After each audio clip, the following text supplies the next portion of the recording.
Today I'm going to be talking about trees and how to make trees in Houdini. The title of this talk is Botanically Inspired Foliage Production. Does it work? So before we go into that, I'm going to introduce myself a little bit. And this talk's also going to chart my journey from like an amateur level designer, which is where I started out in Unreal. Bit closer. Oh, there we go. I'm not used to these things, so sorry about that. So yeah, amateur level designer to a professional foliage lover, fanatic, artist, I guess. So this is me back when I had long hair, and I've always been a freelancer for as long as I've been working. I've got about 15 years with Unreal, so I was doing that, like I said, as an amateur, long before I was doing it professionally. And for most of my professional career, I've been working with Houdini, which is not that long of a time, really. So yeah. Also, I've got a YouTube channel where I sort of educate on various Houdini and Unreal-related topics, including mainly at the moment terrains, and in the future, hopefully a lot of stuff relating to foliage. So this is kind of an array of where I've worked, or at least all of the places sort of worth mentioning. I started out in games. Oh, interesting. Don't know what's going on there. So I started out in games. First gig was Wolfire Productions, or Wolfire Games. They made a game some of you may be familiar with called Overgrowth, which is called Kung Fu Rabbits. So I joined them as level artist. And then I got some work with Virtual Basement and then Real Time UK, kind of like gradually moving from indie into the AAA space and becoming gradually more technical along the way as well. So these are some of those early titles that I worked on at the beginning of my career. And here's a GIF that I threw in just because I think it's kind of cool. And if none of you have played this game, then, or if some of you haven't played this game, you should definitely check it out because I still think it's awesome.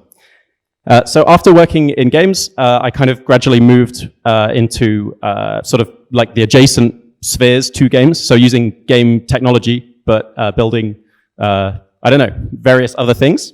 So that includes stadiums for kind of broadcast, working at Hawkeye, and as well as sort of cricket visualizations, as well as into the heritage sector, doing like historical recreations of environments. And that's really kind of what led me to what has occupied most of the last 3 years for me, which is trees. So yeah, trees is obviously what we're going to be talking about a lot today. And this is a still from one of those projects. That's actually this one that you can see kind of, you know, there with lots and lots of trees in the scene there. And that's kind of what brought me round to this problem that I've been focusing on, which is how do we make trees well for real time? So that comes with a load of problems, like not just how do you make a lot of them and quickly, but also how do they run well with lots of them in the scene. And this was basically sorry, a little bit nervous for some reason. So yeah, I'm basically going to talk a little bit about the past, the present, and the future of like foliage production in not just real time, but also in the context of like CG graphics in general. So these are some of the topics we're going to be sort of thinking about, and some of the topics that I've spent a lot of time thinking about. We've got like direct modeling, which would be just making things by hand, L systems, self-organizing models, and then onto kind of like what's the future of foliage production going to be like, not just for games, but you know, in general. So topics like data capture and then using AI to kind of build stuff up from that. So I stole most of these terms from a paper that I read a while ago called 3D Modeling and Reconstruction of Plants and Trees. So this is kind of like a nice introduction to the world of foliage creation in CG. So I recommend, if that's something that interests you, take a look at that. So when I started, these tools didn't exist. Houdini didn't have its own kind of foliage editing and creation workflows. You could do stuff with simulation, but it didn't have like a dedicated set of tools, which we do today, the Labs tree tools, if anyone's played with that. And also, you know, other people have come out with their own plugins for Houdini. So they're pretty cool, simple tree tools. It's a paid plugin, but if you've used something like Speedtree, it has a lot of kind of like parity with the kind of features they have on offer. So that wasn't around at the time. And I took a look at the tools that were available. So you've got, you know, Treeit, Xfrog, and of course, you know, the one we're all familiar with. And I just looked at them and thought, you know what, I don't want to go down the traditional foliage route because I don't consider myself to be a foliage artist. I'm an environment artist, and I want to like populate my environments with lots of trees. And so I didn't really want to learn like a dedicated foliage tool. And there were things that I didn't really like about the way that these tools were doing it, with the exception of that last one there, which I wasn't familiar with at the time. I didn't really like that it was kind of like a black box, right? You use the tool, it has end-to-end support, it goes into, I use Unreal, so it goes into Unreal at the end of the day, and you have their kind of win node and their log chain, you just have to roll with it. And there was like a really arrogant and naive part of me that thought I could do it better. So that's been a really painful journey, to say the least, over the last 3 years, to kind of realize that actually they're pretty good at what they do. So this is some of my earliest experiments in Houdini, and basically just kind of learning like the fundamentals of how do you make trees. And one of the kind of core components of that is how do you get stems on stems on stems. And it was speed tree-esque. There's no simulation happening. There's no like, there's nothing advanced happening. There's no L systems involved. It was really just kind of apply a bit of noise to a line and scatter it onto another line. I also learned the basics of photogrammetry, which is a really important tool in 3D art in general now. This was a while ago, and it was my first foray into doing photogrammetry. So I learned a lot about kind of the basics there, like the kind of equipment that you need, the sort of best way of capturing moving in rings, not kind of doing, standing in one spot and going up and down the tree trunk, but actually moving around and sort of doing it that way to ensure you have enough overlap between all of the shots. I also learned about clusters, kind of the bread and butter of making foliage. If you're a foliage artist, you'll be familiar with this. So this is where you create the structure of like a small component of the tree, and then you bake it down and optimize it so that you can have it run in real time, end up instancing those around on the tree instead of having everything be bespoke, unique, and impossible to render. So this was some of my earliest results that I got to. And you can judge for yourself, the quality that I managed to get. Personally, look at it now and there's a lot of things that I would change.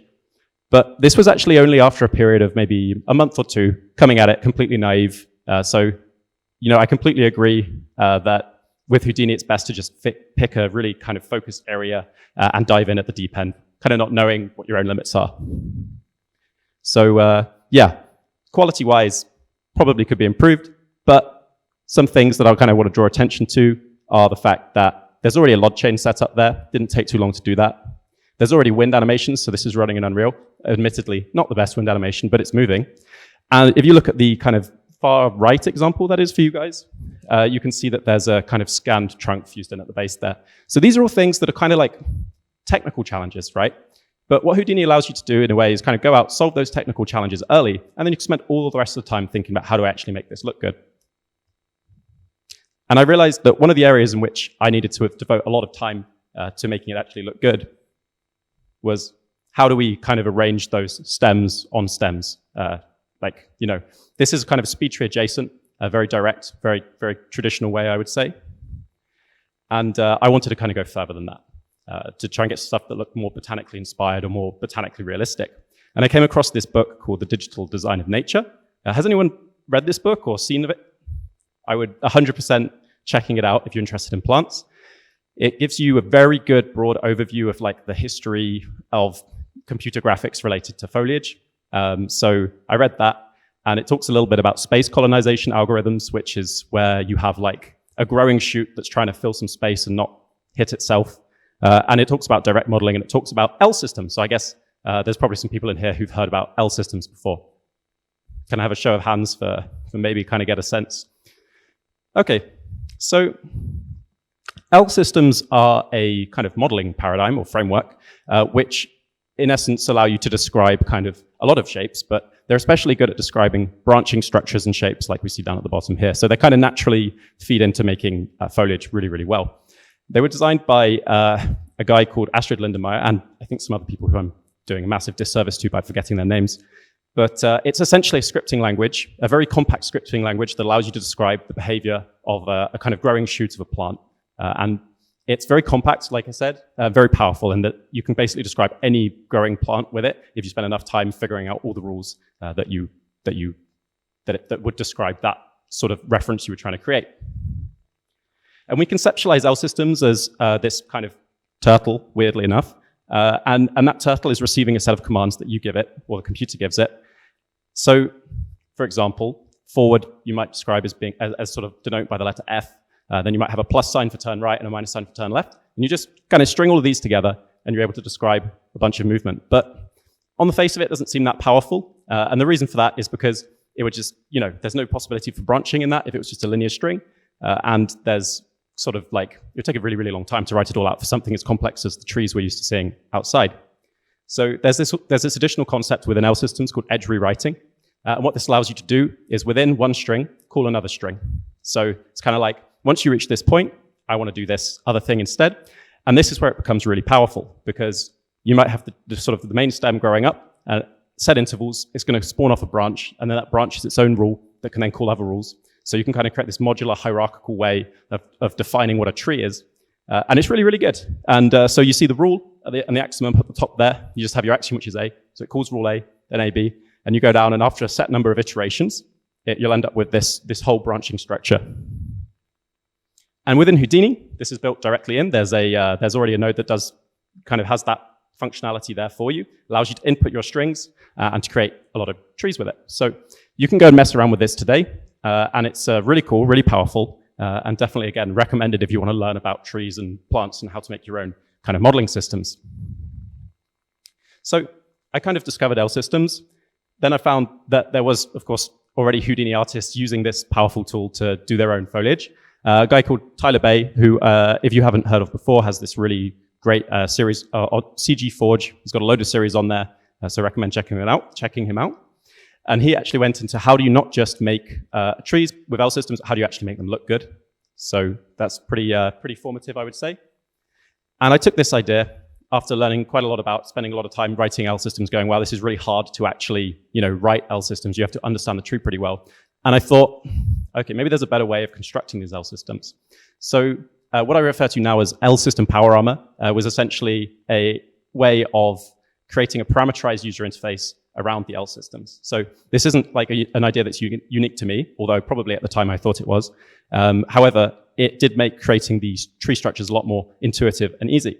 And it allows you to kind of use L systems on L systems on L systems and take that edge rewriting concept and really play with it. So this is some of that, back in the early stages, what the interface looked like, or at least what one of the nodes looks like. And essentially, you take all of the variables that you would have fed into the L system via manually entering it and make them kind of sliders or ramps, and that allows you to sort of define a bunch of sort of tree-like or branch-like shapes. So I'll just quickly, if this plays, whiz through the music. Actually, maybe I'll leave the music on. No, I'm gonna talk over it with my kind of shaky voice that I've got at the moment. Here we go. Gonna just put the speed on 2 times. So this is basically just me using the system to kind of quickly build a tree. And the point I'm trying to show is that with a very kind of limited set of nodes, it's possible to build quite complex structures and kind of go end to end in Houdini. And this was again quite early back sort of early on in that journey of making foliage in Houdini. So you had to build in the features to allow you to kind of deal with atlases, process the kind of like atomic elements of what makes a plant, arrange them onto the structure of like that you've built using these kind of shoots, using the L systems, then arrange those clusters onto the larger kind of body of the tree. Then you want to put that through into like an export node where it's got processes for dealing with how do we set this up for Unreal, like LODs, dealing with like storing data into the vertices so that you can animate the tree procedurally with wind, all of that. And then finally, you kind of zoom to the end. You can see the end result there. Animated, looking a little bit tree-like, and then kind of being painted around. So yeah, if you're interested in trees in Houdini, it's pretty easy to get up and running. I definitely recommend it. It's a powerful way of working. Okay, so these are some of those early results, and kind of goes to show that even if your art skills are a little bit iffy, if you've put like nice lighting on it, it can go quite a long way. So L systems, perfect, solved, right? That's how we make plants. They work great, they're really compact, and you can do a lot with them. But the problem with L systems is that when you construct the L system, you're really just defining and describing one plant, right? You're sort of making a very explicit structure that describes only one tree. It doesn't really describe a species, so you can't kind of just make a description of a species and then create variations out of that very easily. And they're really hard to work with. They're really hard to work with if you're writing the L system. They're still hard to work with even if you've built this parameterized user interface around it, because you're still fighting with a system that was intended to be used in one way. Additionally, you kind of, in Houdini at least, have this black box problem where the L system node doesn't allow you to see the logic of what's going on inside it. So it's just been coded, it's in there, and you kind of have to work with it as is. So back to the drawing board. Well, not really, because I actually didn't get to think about plants for a while. I went away and worked on a variety of other problems, including working on this other heritage kind of based VR experience, where there's actually a lot of foliage, but I didn't have anything to do with it. That was the work of one of my colleagues called Sorana Alina Corbu, who's really, really skilled foliage artist. So again, if you're interested in foliage, she posts a lot of stuff about how to use Speedy online. So I worked on that for a couple of years and was finally approached by Freek Hoekstra of Applied Intuition. And it turned out that he had very similar aspirations to me in that he wanted to make kind of like a new sort of revision of how we make trees for games. And he came to me with this very sort of grand plan of we're gonna build our own speed tree, we're gonna make it better than speed tree, and we're gonna do it all in Houdini. And I was totally on board with this because I still hadn't gotten over that arrogance and naivety that had set me out on this path in the first place. And the brief was this: we want to create believable, diverse foliage that closely resembles the real-world counterpart, structurally, architecturally, and behaviorally. So that means kind of wind, where does it grow? So you can kind of create ecosystems at the click of a button. At least that's the idea. We want it to be quick and easy to use the tool. We don't want it to be so complex that you have to be a botanical expert to kind of work with it. And we also don't want it to be the speed tree approach where you sort of have to manually define where every stem goes. Also, of course, the old problem of optimization. How do we actually get these things to run in real time and look good? So in the time between, I'd sort of come across this, this talk by Anastasia Opera, who I guess some of you are familiar with, called Believability in Procedural Modeling. And there's one part of this talk that really jumped out at me in particular, called Procedural Realistic Tree R&D, that she did while she was working at DICE. And in this talk, she goes sort of deep into the sort of a scientific research-based approach. How do you create plants in Houdini? The work's incredible. Definitely recommend checking that out. But the main thing that came out of her work, or the main thing that I took from it when she was presenting, is that when you're trying to create something from nature, from the real world, it's maybe not ideal to try and mimic the end result. Maybe the ideal thing is to try and mimic the process that leads you to that point. And also, of course, that scientific research already exists and is out there, and you can learn a lot by going and reading it. So these are some of the results we got to at the end of that kind of stint of development. So I've been there for a year, and we basically managed to produce this kind of tool that allowed us to quickly populate our world with pretty realistic looking trees and relatively high levels of detail along the trunks and kind of everything you'd want to see in kind of like a modern foliage library. I especially like these shots because they show maybe some of the advantages to working with a more botanically inspired approach. It'd be very, very hard as an artist to define the kind of layering of stems that would lead you to have that kind of complexity. All right. So was it L system power armor? Was it just like a rehash of the original system that I built? Not really. I didn't think that approach was well suited to creating actual botanical models to describe growth, because L systems, as great as they are, describe the final structure of the tree. They can also be used to describe a process to get to that result, but it's not a simulation in any way, shape, or form.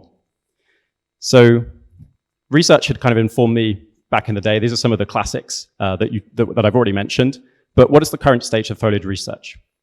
We're not really thinking how to have other people made trees in CG before. We're thinking how do trees actually grow?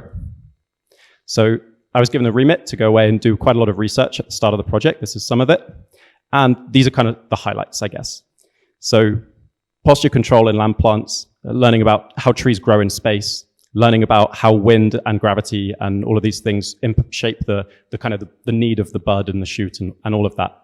And what the kind of main takeaway from all of this is that you have the kind of body plan that the tree wants to achieve throughout its life. It sort of has its ideal state it's trying to get to, but it doesn't live in like a vacuum. It lives in like a space that's perturbing it at every point in time.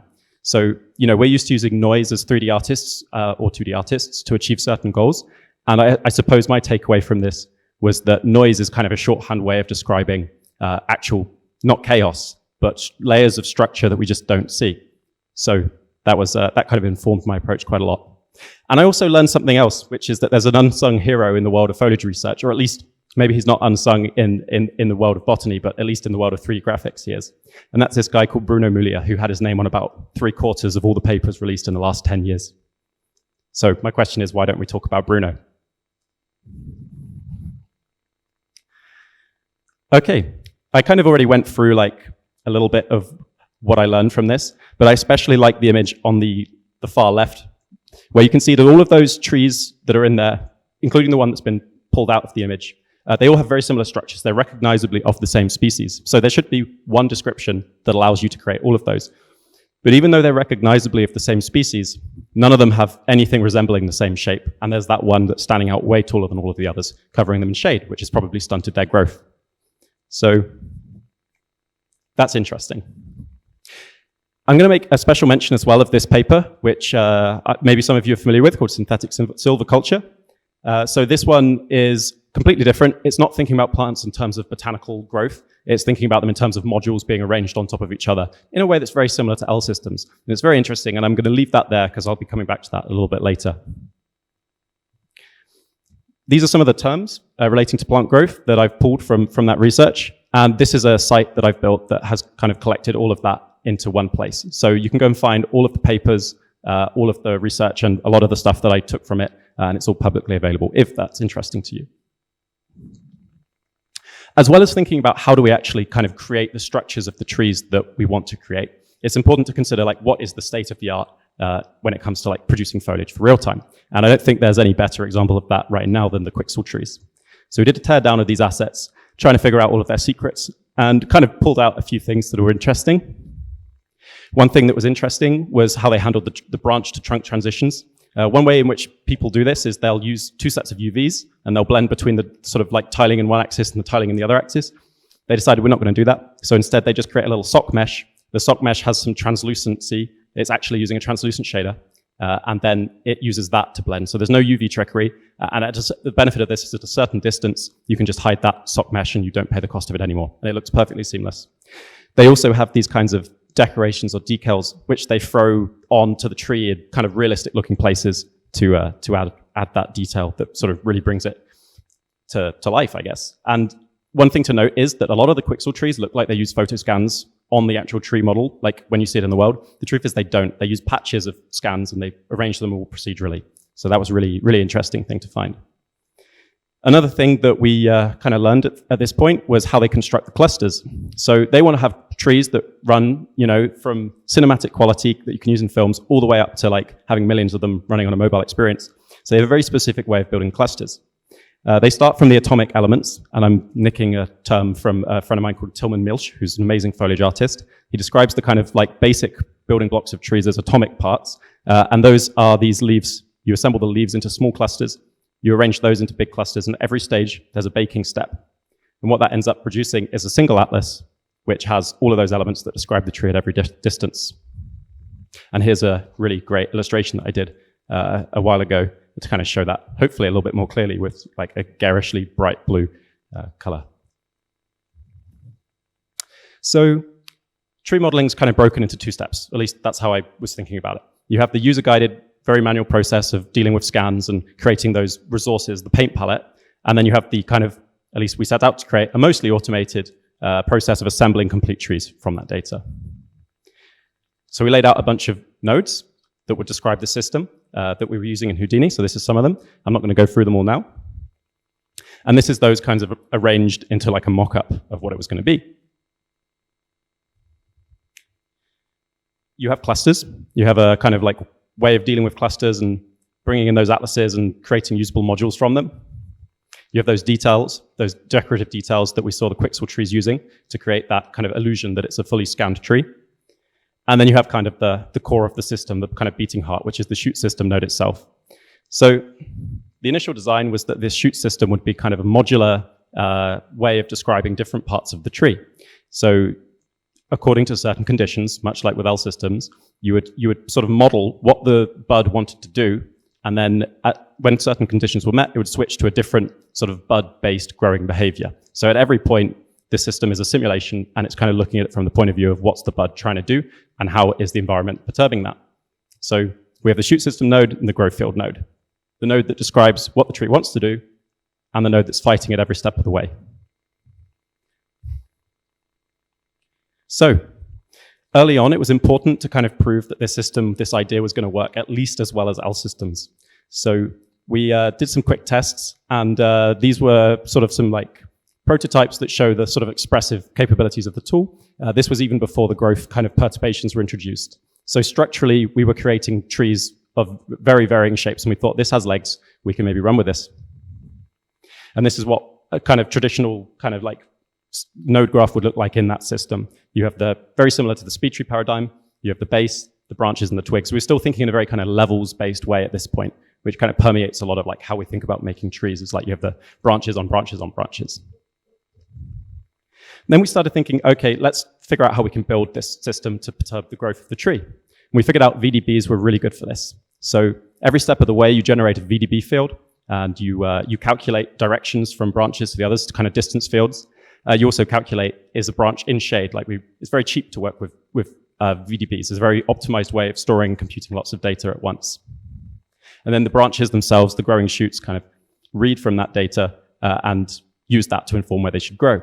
So I just drew this out as a highlight. Actually, I should jump back to show, you kind of get from this that, you know, we have collisions with the ground, we have collisions with the branches into themselves. And that's not actually collision, that's just using distance fields. So very quick. And here's a slightly more practical example where we were trying to hit a certain sort of look. So all of those branches that are kind of going around in crazy directions, there's no chaos there. There's very little manual oversight. It's pretty much just, these are branches that have a high thigmotropism. So thigmotropism means they don't want to touch other things. And so they're kind of desperately trying to escape the center of that mass there whilst simultaneously seeking out the light. So that's on a macro level. And another one on the macro level is the example on the right there, showing how when you try to simulate a bunch of trees at once with this framework, you can end up with all of those unique but similar trees all at once. And then on the micro level, you can see how we get these kind of branches having very kind of detailed interactions with each other, even to the point where in the bottom right-ish image down there, you might have a branch that's growing underneath another branch. And then it's going to go, I'm in the shade. Where's the nearest direction to the light? And start growing out in that direction. So we've talked about the shoot system node. We started taking these early prototypes and then kind of building in the other processes that you need in order to build real-time foliage, and quickly kind of resolved to a similar level of detail as the Quixel alder trees. So that's on the left, the alder tree benchmark, and on the right, some of our early experiments with how to arrange the clusters onto those skeletons. And you'll probably notice that if you look closely, the trunk is kind of just a bunch of cylinders in our example at this point. So we'll talk about how we try to address that later. In fact, looks like I'm talking about it right now. Okay, well, we'll talk about that later, but this is where the step mesher node comes in. Also the atlas. Yeah, okay, something happened with the order there, so apologies about that. But we're going on to the atlases now. So basically, the atlas process is basically going out into the real world, find some perfect parts of trees that are already lying on the ground, break them up into smaller pieces, take reference photos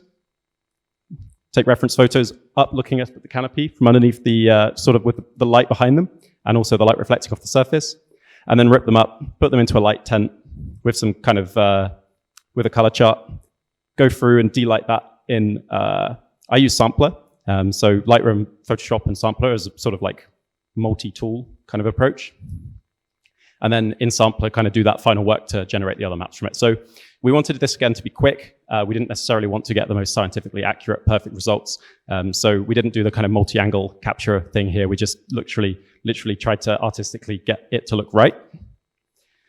And we also didn't want to have to spend ages faffing around with arranging our atlases in the kind of perfect configuration ahead of time. So we wanted to deal with that later in Houdini, allowing us to just kind of throw a bunch of stuff together and then generate the atlas for it and pass it through the system as quickly as possible.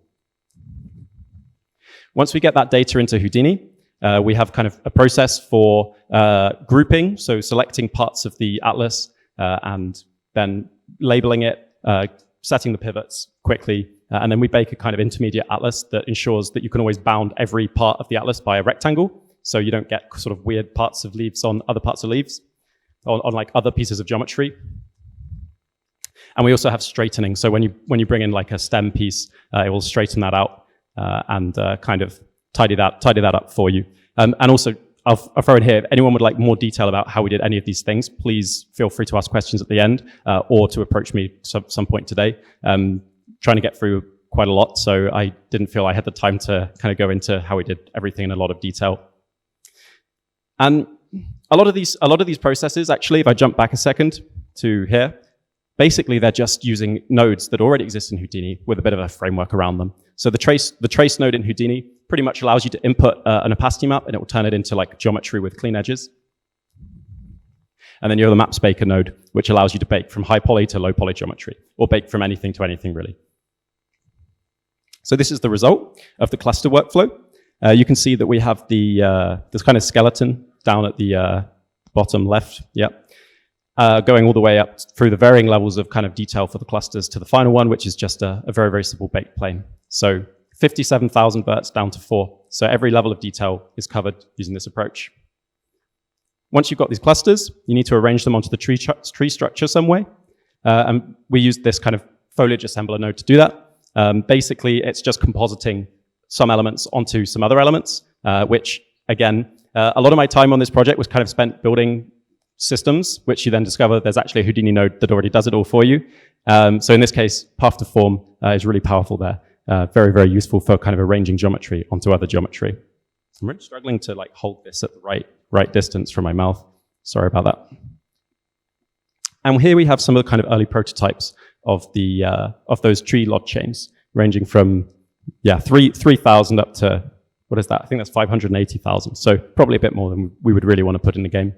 But functionally, it kind of shows how that stuff works. Additionally, we don't want to put in loads of textures. We don't want to have however many textures that you've used to create your tree being that many textures that you load into the game engine at the end of the day.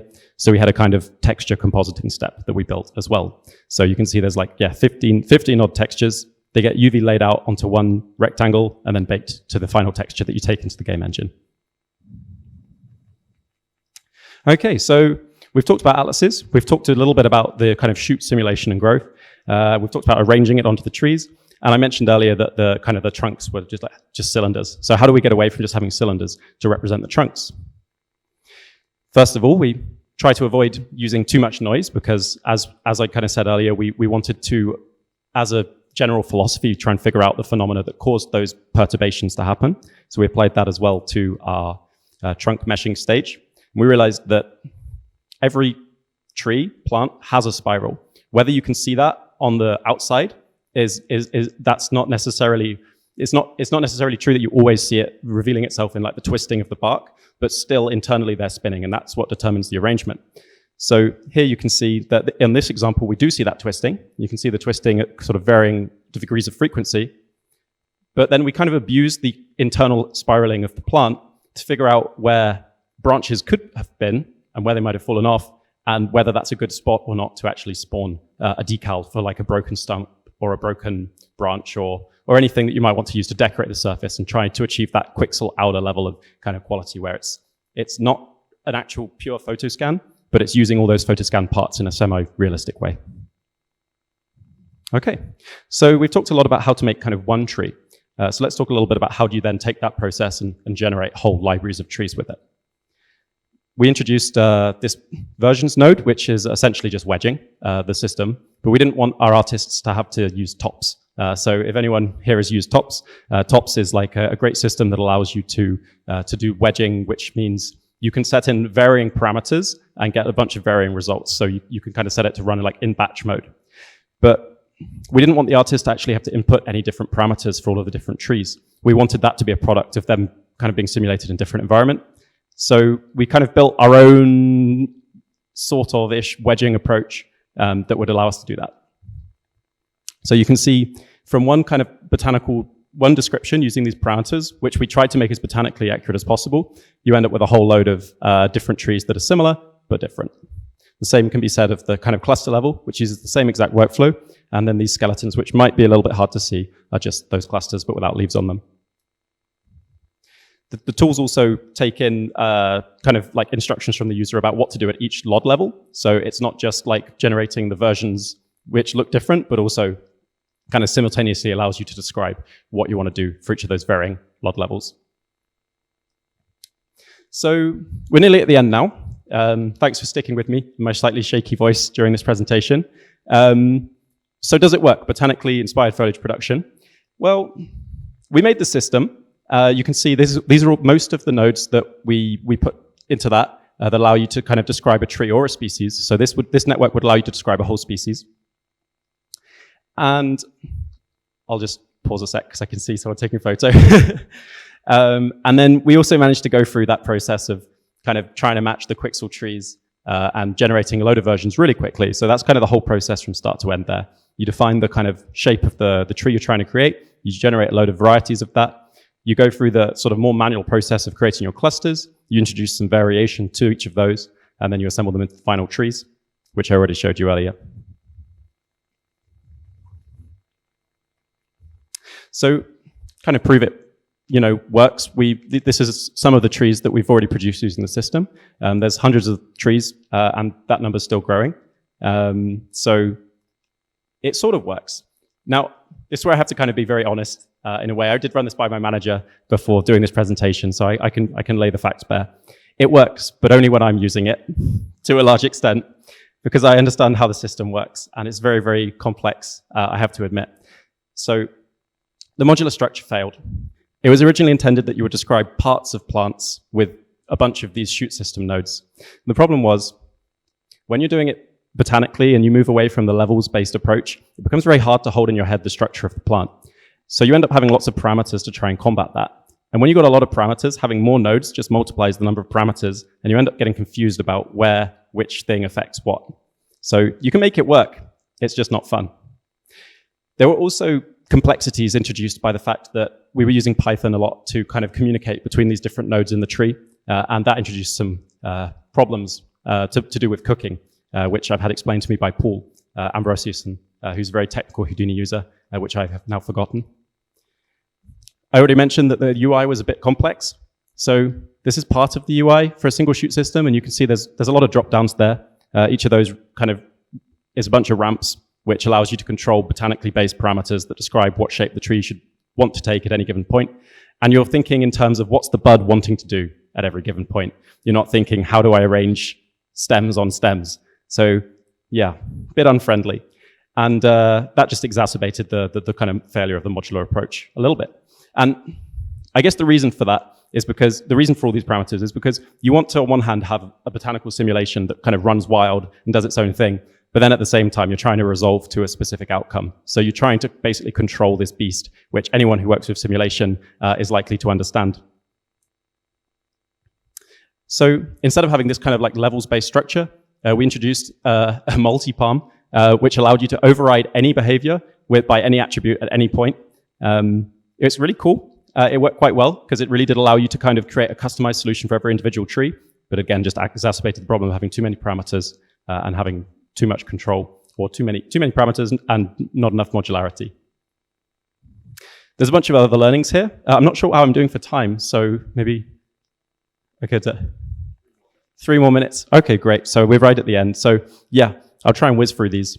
Vex is hard. Vex is great, but you can learn Vex very easily, and it's very, very good, and I would recommend doing so. You can also fall into the trap of using it everywhere. Do not recommend that. I also don't recommend writing individual big wrangles. So you can basically, for those of you who are not familiar with Vex, it's a programming language inside of Houdini that you can write into a node.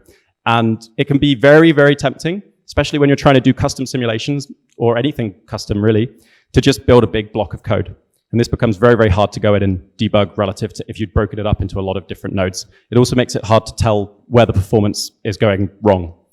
And it's not always faster. So Vex is very, very quick in that it's multi-threaded, but you might also introduce bad design patterns, guilty of that, which you then kind of like find a SOPs node that would have done what you were trying to do a lot faster. And that I think that's a general rule of thumb. Investigate all the SOPs nodes. Really, it will be of great benefit. So don't just use version numbers when you're creating version digital assets. it becomes very confusing and very hard to understand which version corresponds to which project file, and you will end up breaking stuff. So I adopted a practice of making sure I used namespaces. So basically, every project had its own dedicated set of HDAs. Obviously, if you're going to distribute it, you just have your master ones somewhere. Avoid nesting loops, just basic coding practices. But you don't have to be a programmer. Thinking like a programmer can help in Houdini sometimes. And skip as much work as possible. So I'll give you an actual example for this one. Basically, there were simulation steps where the tree would change shape, but only by a little bit. So all of those VDBs that were being created would differ they wouldn't differ at all from one step to another. So I realized that I could basically measure the change in the shape of the tree and then just completely skip a simulation step. And this happened way, way, way later in production than I'd like to admit. And it literally made the whole thing execute in about 3 times the speed. And yeah, these are some of the key players. So again, I said, you can kind of fall into the trap of wanting to do a lot of custom stuff. If you go through the SOPs nodes, most of everything that I've done, apart from all the vects, can be done with these nodes, plus a few others that I probably forgot to add. And that brings us up to today. So I mentioned applied intuition. I haven't mentioned side effects yet. I'm working right now with side effects on their upcoming project Pegasus, which is a kind of exciting showcase of what's possible with environment art workflows inside of Houdini, along with some very other talented artists. I'm going to quickly whiz through some of the cool stuff we've been doing. So for those of you who've been following Unreal Engine and the recent updates, it has its own procedural systems built into it in 5.2. So we've been figuring out ways to communicate between that and Houdini. So that's something that we're going to be talking very publicly about and openly about as time goes on. We've been looking at kind of common problems environment artists might be wanting to solve, sort of, rock generation being a key one, as well as this image on the left, which is probably a bit cryptic, but is actually really, really cool and relates to creating anything out of wood, basically. And of course, trees. I wouldn't have included it if it wasn't just another way to talk about trees. I've talked a little bit about the problems of like manual modeling approaches. I've talked about the problems of L systems, and I've talked about problems with the botanically inspired approach. So we're kind of approaching trees slightly differently on Project Pegasus. We're trying to think of it in terms of like an animation state machine framework, and we're really excited to see where this goes. Also, we're kind of going back to Pivot Painter. So for those of you who've maybe tried using it to try and animate trees, and setting up the hierarchy can sometimes be a little bit tricky. So we're thinking about ways to make that simpler for artists. And yeah, these are some of the other guys on the project who are incredibly talented. Definitely recommend going out and checking out their work. So that's it. This is kind of a very, very early screenshot showing some cool foliage stuff. And this is sort of future musings that I was going to do about LiDAR and AI and all of that. But we can just, if anyone wants to talk about trees, come and talk to me. I'll be very happy to oblige. Okay, that's it. Thanks, everyone.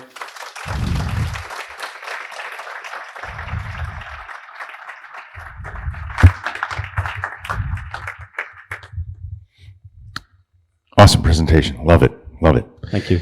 Any questions? Yeah.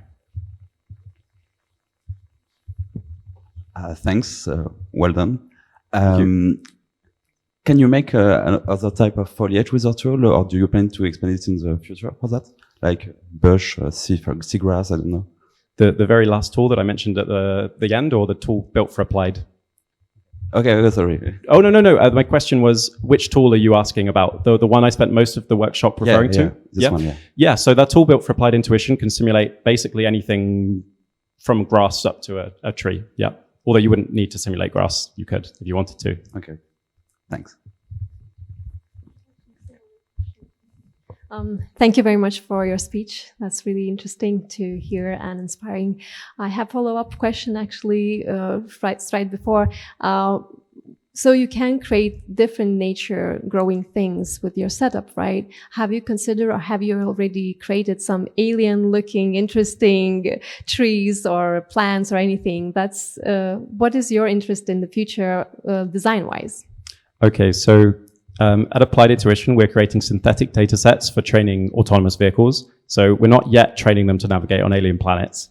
So unfortunately, there wasn't any room for that. But I hope that, and I forgot to tease that I've been speaking to some people at Labs, and there is talk about Labs Tree Tools 2.0 happening at some point in the future. And for me personally, I'm excited to see what other people can do with really, really good foliage tools. So not any specific style of foliage, but tools that are a little bit more advanced than just stems on stems. Other questions? Yeah. Thank you for the question. Really good. Awesome stuff, George. Thanks. So it's a very complex system, but it's simulation based. Have you implemented any rules for like specific art direction of those trees? Can I say a tree grow around specific objects or guide it in any way? Yeah, I really should have included some of that kind of stuff in the presentation. We didn't do it because we're just making generic trees to fill a world with quickly, right? But in theory, because it uses VDBs and you can feed any objects into that volume and it'll interpret all that data correctly. Right now, to get something to grow around an object would be as simple as inverting the thigmotropism and making that compete with some of the other wants, like searching for light. So if there was like an overhang, it's really, obviously you're gonna have to take my word for it. I should have included some of the stuff like that. But there's actually other examples, and specifically the simple tree tools. If you go and check out those online, they have some great examples of like that thigmotropic response. And I think they've done it a completely different way. But yeah, it's not too different from like space colonization and just kind of following the vectors of the field, right? Thanks. Cheers. Maybe we could weave some of that into Project Pegasus? I have no doubt Okay, that good. will be. Excellent. As he mentioned, Project Pegasus is this open world Houdini and Unreal project that we're working on right now. The first phase will be revealed at SIGGRAPH, and then we'll take it from there. But the intention is to have lots of learning material and assets to be able to give the community. So we're really excited about this project and happy to have artists like George and the others that he showcased earlier on. Other questions for George? Going once, going twice. Well, thank you very much, George. Great presentation. Thank you, everyone.